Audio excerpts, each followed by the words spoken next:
2 రోజుల క్రితం రాష్ట్ర వ్యాప్తంగా సంచలనం సృష్టించిన గుడిహత్తూరు మండలం సీతాగోంది గ్రామ శివారులో ఓ వ్యవసాయ భూమిలో రహమాన్ అశ్విని జంట హత్య కేసును పోలీసులు ఛేదించారు. ఆదిలాబాద్ పోలీసులు హెడ్ క్వార్టర్స్ లో ఏర్పాటు చేసిన మీడియా సమావేశంలో ఎస్పీ ఉదయ్ కుమార్ రెడ్డి కేసు వివరాలను వెల్లడించారు. అశ్విని ప్రవర్తన నచ్చక ఆమె భర్త రమేష్ హత్య చేసినట్లు పేర్కొన్నారు. అక్రమ సంబంధమే జంట హత్యకు గల కారణమని తెలిపారు. ఈ కేసులో 3 పరారీలో ఉన్నట్లు చెప్పారు. అశ్వినికి వివాహమై 2 పిల్లలు ఉన్నారని తెలిసింది. కొన్ని నెలలు భర్త విడిపోయి పుట్టింట్లో ఉంటున్నట్లు తెలిపారు. ఆమెకు రెహమాన్తో వివాహేతర సంబంధం ఉండడం వల్లే ఈ హత్యలు జరిగినట్లుగా తెలిపారు. వారిద్దరి తలలపై బండరాలతో మోది కిరాతకంగా హత్య చేసినట్లు పేర్కొన్నారు.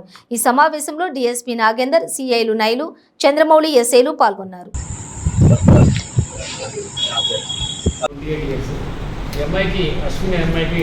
దాదాపు 12 years బ్యాకే మ్యారేజ్ అయింది. ఆమెకి 2 పిల్లలు, 8 years బాబు కూడా ఉన్నారు. అయితే 3-4 months నుంచి కూడా భర్త దగ్గర ఉండలేదేమో, వచ్చి తగారు పెట్టుకొని వచ్చి తల్లిగారి ఇంట్లో ఉంటుంది. అయితే 2-3 సార్లు పంచాయతీ అయిన తర్వాత వేరే ఒక రూమ్ తీసుకుంటే వస్తా అని చెప్పిందట. అదే రోజు 25వ తారీఖు రోజు ఆ అమ్మాయి రావాలి ఈయన దగ్గర 10 గంటలకి నువ్వు రూమ్ తీసుకొని క్లీన్ చేయడానికి వస్తానంటే ఈయన రూమ్ తీసుకున్నాడు. పిల్లలు కూడా ఈయన దగ్గర ఉన్నారు. ఆ రోజు రాలేదు 10 గంటల దాకా. రాకపోతే ఆయనకు అనుమానం వచ్చి కేఆర్పీ కాలనీ పోయింది. ఈ అమ్మాయి వాళ్ళ ఫాదర్